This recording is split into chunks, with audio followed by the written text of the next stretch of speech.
Hello everybody, this is Prajwal sir. Welcome to my YouTube channel that is Lay Day Learn Easy Done Easy.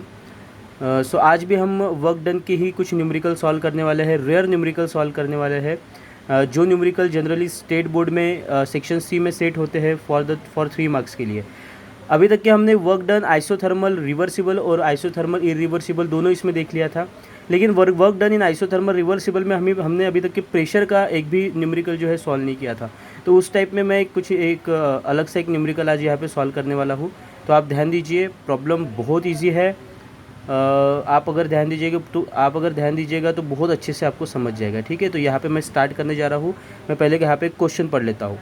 सो यहाँ पे question बोल रहा है 0.11 kilogram of CO2 is compressed. Okay, यहाँ पे जो है गैस CO2 गैस जो है वो यहाँ पे एक्सपांड नहीं हो रही, यहाँ पे कंप्रेस्ड हो रही है। Okay, to 2.5 × 10⁵ newton per metre square isothermally and reversibly. Work done जो हो रहा है वो सेम वे आइसोथर्मल और रिवर्सिबल प्रोसेस में हो रहा है at 280 kelvin. The work done in the process is 2973.44। अब यहाँ पे वर्क डन जो है हमें जूल में तो दिया हुआ है, लेकिन वर्क डन ये पॉजिटिव में है। इससे हमें ये समझ रहा है यहाँ पे वर्क ऑफ कॉम्प्रेशन हो रहा है, ना कि work of expansion. Okay, second thing हमें यहाँ पे क्या कैलकुलेट करना है, calculate initial pressure of gas. ठीक है, तो मान के चलो अगर हमें इनिशियल प्रेशर गैस का अगर कैलकुलेट करना है तो ये जो दिया हुआ प्रेशर है 2.5 × 10⁵ न्यूटन पर मीटर स्क्वायर, ये ऑब्वियसली ये जो प्रेशर है ये प्रेशर फाइनल प्रेशर हुआ। यहाँ पे और काफ़ी कुछ चीज़ें हमें गिवन में दिया हुआ है, वो है atomic weight of carbon that is 12, atomic weight of oxygen that is 16 ग्राम पर मोल। दूसरी चीज़ जो हमें दिया है वो दिया है UGC universal gaseous constant denoted by R। उसकी तो फिक्स वैल्यू है that is 8.314 joule kelvin inverse mole inverse. तो ये जो एटॉमिक वेट हमें दिया है ये नंबर ऑफ़ मॉलिक्यूल निकालने के लिए दिया है। यहाँ पे हमें पता है कि कार्बन जो CO2 का है, CO2 का कार्बन डाइऑक्साइड का हमें नंबर ऑफ़ मॉलिक्यूल दिया नहीं है यहाँ पे, जो कि हमें निकालना है। ठीक है, तो यहाँ पे मैं सबसे पहले यहाँ पे नंबर ऑफ़ मॉलिक्यूल निकाल लेता हूँ, बाद में हम लोग जो है गिवन डाटा पकड़ के प्रॉब्लम सॉल्व करेंगे। तो यहाँ पे हमें एटॉमिक वेट जो है, एटॉमिक वेट कार्बन का और ऑक्सीजन का ग्राम पर मोल में दिया है, ग्राम में दिया है। तो हमें वेट ऑफ CO2 भी किलोग्राम से ग्राम में कन्वर्ट करना पड़ेगा। तो यहाँ पे मैं सबसे पहले लिख रहा हूँ गिवन में weight of CO2 is equal to 0.11 kilogram. इसका कन्वर्जन करेंगे हम ग्राम में। जब 0.11 को हम लोग मल्टीप्लाइड कर लेंगे 10⁻³ से, तो यहाँ पे हमें मिल जाएगा 110 ग्राम। सेकेंड चीज़ जो हमें दिया है, हमें जो निकालना है वो है मॉलिक्यूलर वेट ऑफ CO2। अब हमें पता है कार्बन का एटॉमिक वेट है 12 और एक ऑक्सीजन का है 16, लेकिन ऑक्सीजन है 2, तो 2 ऑक्सीजन का हो गया यहाँ पे 32। दोनों का अगर एडिशन कर लेंगे तो इनका CO2 का मॉलिक्यूलर वेट मिल जाएगा हमें 44 ग्राम पर मोल। हमें यहाँ पे भी वेट ऑफ कार्बन डाइऑक्साइड भी मिल चुका है और मॉलिक्यूलर वेट ऑफ CO2 भी मिल चुका है। इसके मदद से हम लोग यहाँ पे number of molecule of CO2 निकाल सकते हैं। तो मैं यहाँ पे इतना सब ना लिखते हुए सिर्फ यहाँ पे n लिखता हूँ। तो नंबर ऑफ़ मॉलिक्यूल का फार्मूला है weight of molecule divide by molecular weight of molecule. ठीक है, उसको मैं शॉर्टली यहाँ पे डिनोट कर रहा हूँ W और M से। तो वेट ऑफ CO2 मॉलिक्यूल दिया है हमें यहाँ पे 110 ग्राम, वही मॉलिक्यूलर वेट दिया है 44 ग्राम। तो हम लोग जब इसका कैलकुलेशन करेंगे तो हमें इसका कैलकुलेशन मिल जाएगा 2.5 मोल। अब यहाँ पे मोल कैसे आया ये मैं आपको बता देता हूँ। हमें पता है 110 जो है ये है ग्राम में, और वही 44 जो है वो है मॉलिक्यूलर वेट और उसका यूनिट है ग्राम पर मोल। तो यहाँ पे ग्राम ग्राम हो जाएगा कैंसल, और जो मोल है मोल डिनोमिनेटर के डिनोमिनेटर में है, जो कि चले जाएगा न्यूमरेटर में, और हमें यहाँ पे इस तरह से यूनिट मिल जाएगा मोल। ओके, चलिए अब दूसरी चीज़ें देख लेते हैं जो हमें गिवन में दिया हुआ है। वो दिया हुआ है टेम्परेचर हमें दिया है, कितना दिया है 280 केल्विन। उसके बाद हमें यहाँ पे जो नेक्स्ट चीज़ दी है वो दिया है वर्क डन, लेकिन हमें पता है यहाँ पे वर्क डन कौन से प्रोसेस में हो रहा है। वर्क डन हो रहा है आइसोथर्मल और रिवर्सिबल प्रोसेस में, और आइसोथर्मल और रिवर्सिबल प्रोसेस वाला वर्क डन होता है maximum work done that is WMAX। तो उसका वैल्यू दिया हुआ है 2973.44 यूनिट दिया है जूल। ठीक है, दूसरी बात जो हमें यहाँ पे दिया है, दूसरी चीज़ हमें दिया है final pressure denoted by P2। Final pressure दिया है 2.5 × 10⁵ यूनिट दिया है न्यूटन पर मीटर स्क्वायर। इसे हम डायरेक्टली कैलकुलेशन करके 250000 भी लिख सकते हैं। इसको मैं 2,50,000 बोल सकता हूँ कि आपको पता है 10⁵ यानी हो जाता है 1 लाख। अगर आप 2.5 को 1 लाख से मल्टीप्लाइड करोगे तो आपका आंसर मिल जाएगा 2,50,000 and unit was same, that is Newton per metre square. Okay, बाद में हमें जो गिवन दिया है वो फिक्स वैल्यू है यूनिवर्सल गैसियस कांस्टेंट की, डिनोटेड बाय आर। वैल्यू है 8.314 joule kelvin inverse mole inverse. Okay, चलिए एक अब हमारा जो रेगुलर स्टेटमेंट है वो स्टेटमेंट हम लोग यहाँ पे लिख लेंगे, that is work is done in isothermal and reversible process is given as. ठीक है, तो हमें पता है work done in isothermal and reversible process का जो फार्मूला है वो फार्मूला है W max is equal to -2.303 nRT log to the base 10। Pressure निकालना है हमें, इसलिए हम लोग यहाँ पे क्या बोले वॉल्यूम की जगह हम लोग प्रेशर यहाँ पे पुटअप करेंगे। ये जो इक्वेशन आया था हम आपको शायद पता होगा, ये बॉयल्स लॉ अप्लाई करने के बाद हमें ये वाला इक्वेशन मिला था। ठीक है, तो वो आ जाता है log to the base 10 P1/P2। ठीक है, मैं अभी यहाँ पे वैल्यू पुटअप करने जा रहा हूँ, तो आप देखिएगा। तो यहाँ पे W मैक्स जो वर्क डन है, वर्क डन की हमें वैल्यू दी है, वर्क डन की वैल्यू दी है 2973.44।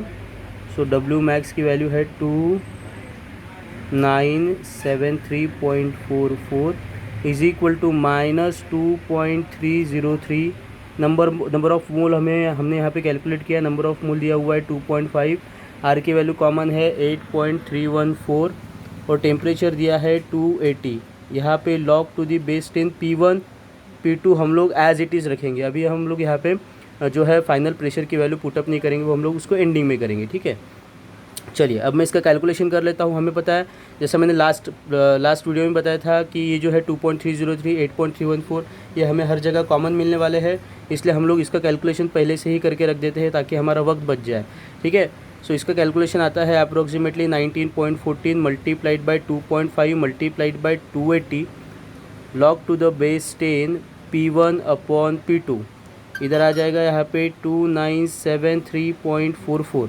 2.5 और 280 का अगर कैलकुलेशन करेंगे तो उसका कैलकुलेशन आ जाता है 700। यहाँ पे आ जाएगा log to the base 10 P1/P2। इधर आ जाएगा तुम्हारा 2973.44। चलिए अब अगर हम लोग इस चीज़ का इन दोनों का अगर कैलकुलेशन करते हैं, आप इन दोनों का कैलकुलेशन डायरेक्टली लॉग थ्रू भी कर सकते हो या फिर आप डायरेक्टली इसका मल्टीप्लिकेशन भी कर सकते हो या फिर इसका कैलकुलेशन आप लॉग थ्रू भी कर सकते हो। ठीक है, तो मैं जैसा मैंने बताया था लास्ट वीडियो में कि इसका लॉग से कैलकुलेशन किस तरह करते हैं। अगर आपने नहीं देखा है तो मेरा लास्ट वाला वीडियो देख लीजिए, आपको उसमें पता चल जाएगा कि लॉग से कैलकुलेशन कैसा करते हैं। तो मैं टाइम बचाने के लिए इसका कैलकुलेशन आपको डायरेक्टली बता देता हूँ। इसका जो है 19.14 इंटू 700 इसका कैलकुलेशन आता है नियर अबाउट 13,398। ठीक है, ये अप्रोक्सीमेट कैलकुलेशन हो गया। यहाँ पे लिख दूँगा मैं log to the base 10 P1/P2। चलिए यहाँ पे एज इट इज़ 2973.44। तो अभी हमें पता है कि 13,398 जो है वो log के साथ यहाँ पे मल्टीप्लिकेशन में है, तो ये टर्म को अगर मैं इधर भेजता हूँ तो ये चले जाएगा यहाँ पे डिवाइडेशन में। तो एक सेकेंड, हाँ, तो यहाँ पे मैं यहाँ पे कैलकुलेशन कर रहा हूँ। देखिए 2973.44 divide by 13,398 is equal to, इधर बच जाएगा minus log of base 10 P1/P2। अब इन दोनों का अगर हम लोग लॉग थ्रू कैलकुलेशन करते हैं या फिर डायरेक्ट कैलकुलेशन करते हैं, लॉग थ्रू अगर करना होगा तो पहले आप 2973.44 का लॉग निकालिए और उसके लॉग में से 13,398 का लॉग माइनस के सब्सट्रैक्शन कीजिए और एंटी लॉग निकाल लीजिए, तो आपको आंसर यहाँ पे मिलेगा। या फिर डायरेक्ट भी कैलकुलेशन कर सकते हो आप, तो आपको यहाँ पे आंसर मिल जाएगा 0.2219 is equal to minus log of base 10 P1/P2। तो ये स्टेप तो थोड़ा सा ध्यान रखिए। मैं थोड़ा सा पेज एक चेंज कर लेता हूँ।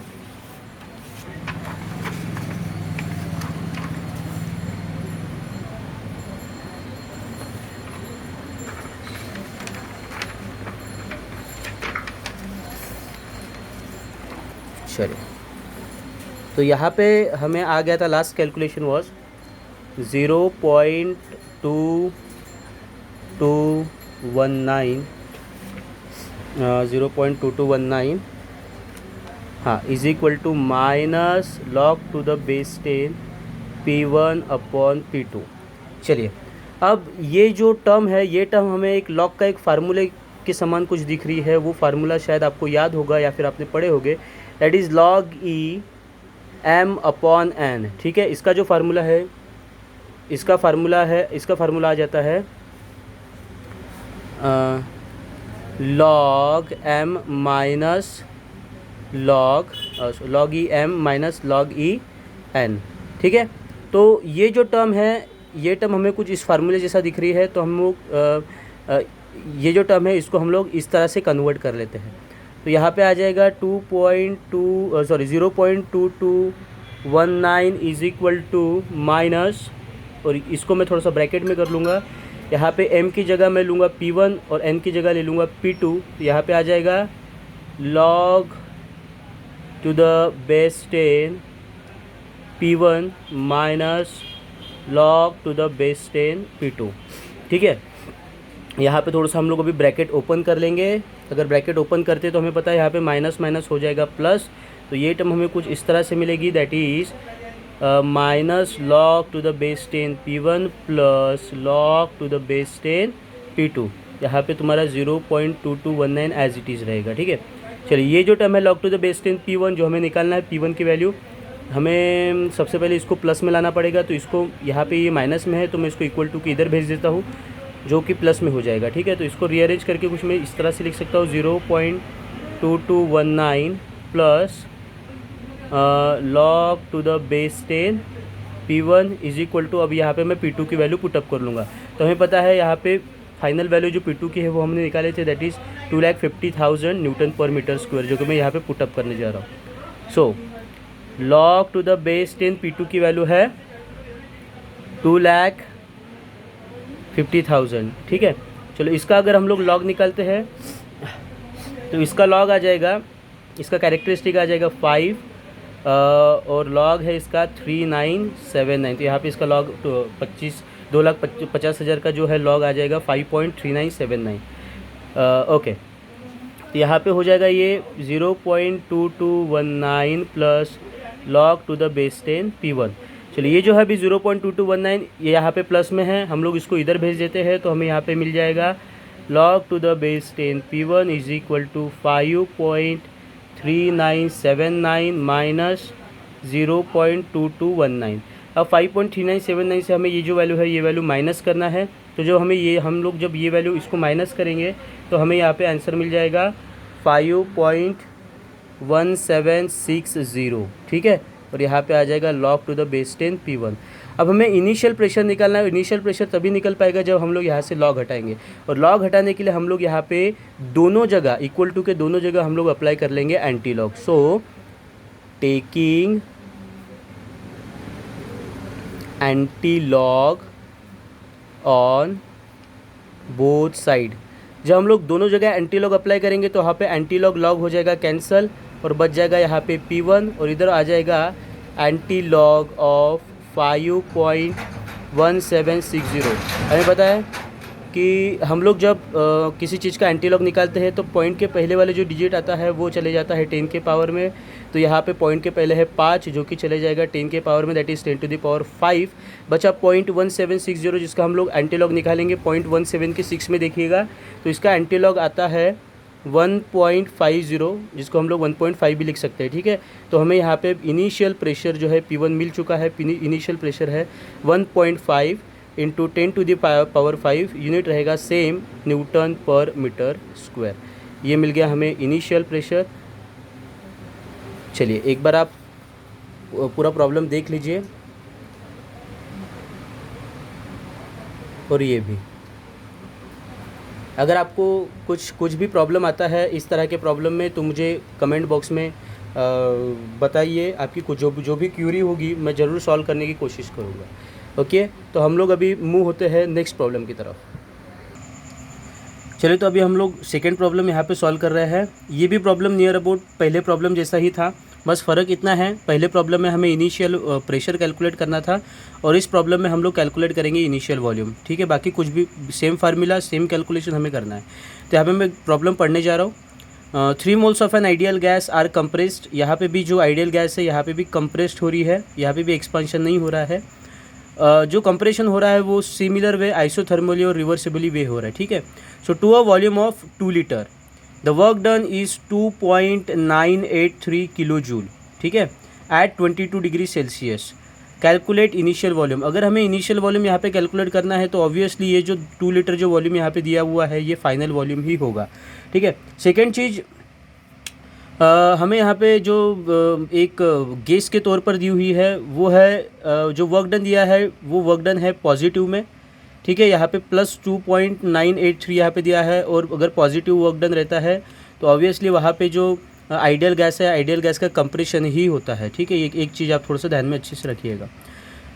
दूसरी बात, हमें पता है कि डब्ल्यू मैक्स की जितनी भी प्रॉब्लम है वहाँ पे हमें जो वर्क डन की वैल्यू दी है या फिर वर्क डन की वैल्यू मिलती है वो हमेशा जूल में मिलती है और यहाँ पे हमें वर्क डन की वैल्यू जो दी है वो दी है किलो जूल में। तो हमें सबसे पहले किलो जूल का कन्वर्जन यहाँ पे जूल में करना पड़ेगा। वही टेम्परेचर जो दिया रहता है डब्ल्यू मैक्स के प्रॉब्लम में या फिर मैक्सिमम वर्क डन में वो रहता है केल्विन में, लेकिन यहाँ पे हमें टेम्परेचर दिया हुआ है सेल्सियस में, तो यहाँ पे हमें टेम्परेचर का भी जो कन्वर्जन है वो केल्विन में करना पड़ेगा सेल्सियस से। तो यहाँ पे मैं गिवन डाटा यहाँ पे लिख लेता हूँ।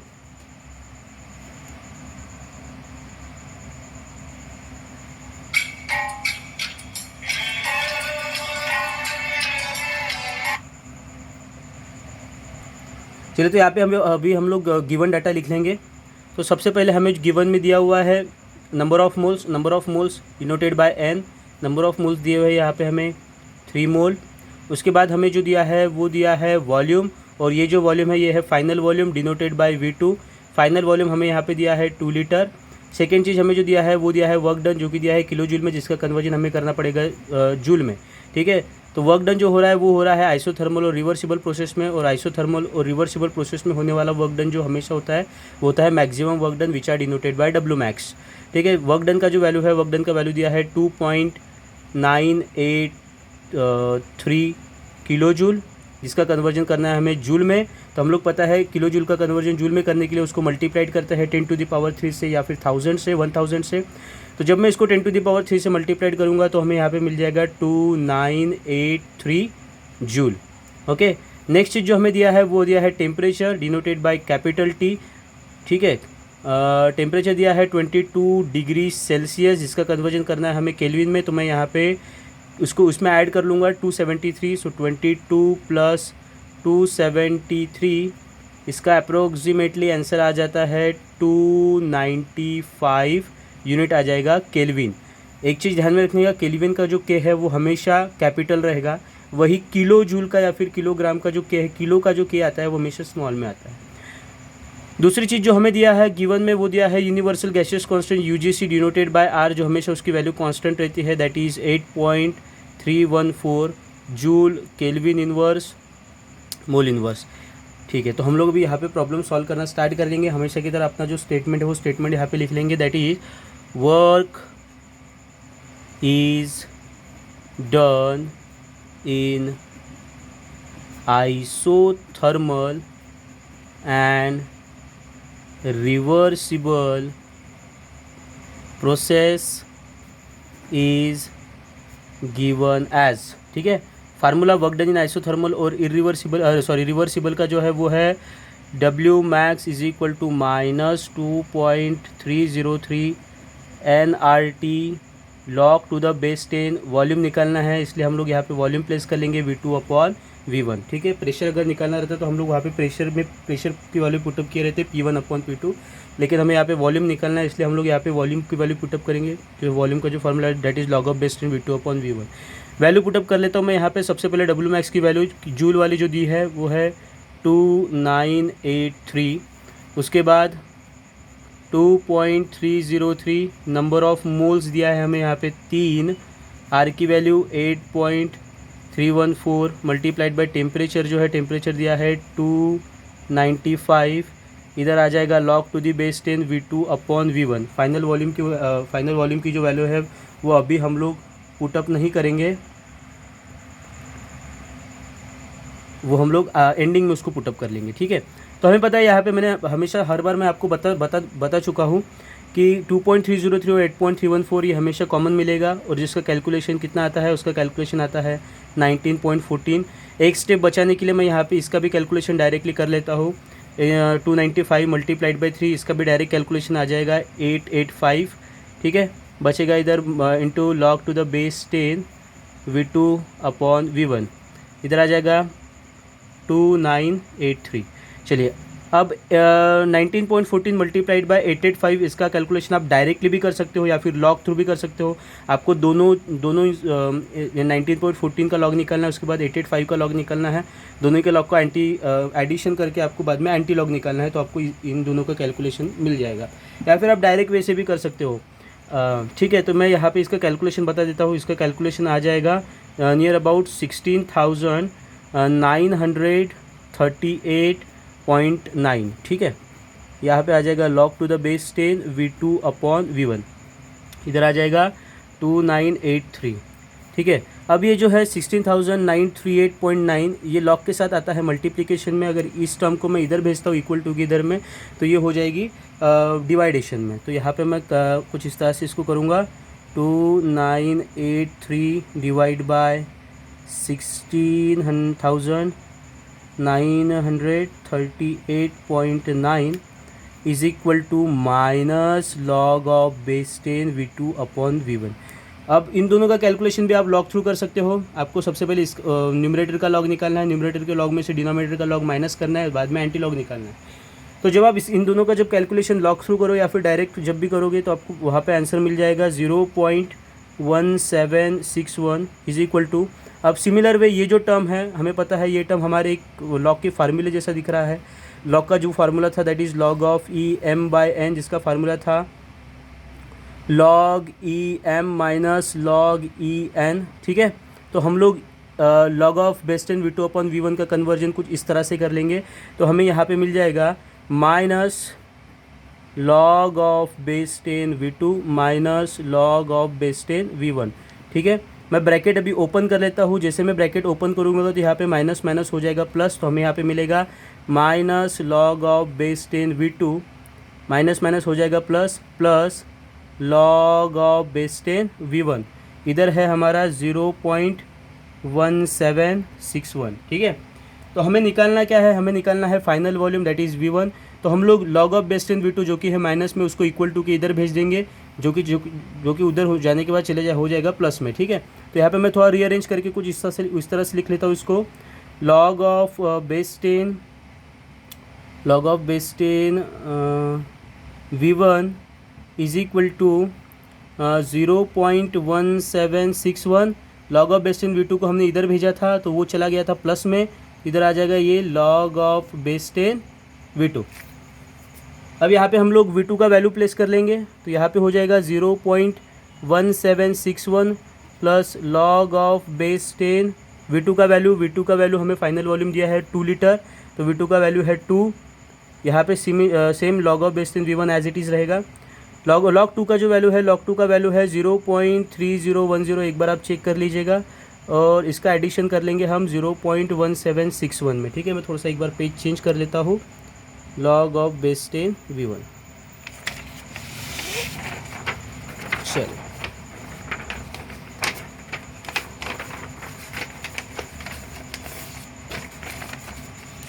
तो मैं ये जो लास्ट टर्म यहाँ पे एज इट इज़ कुछ लिख लेता हूँ ताकि आपको समझ जाए।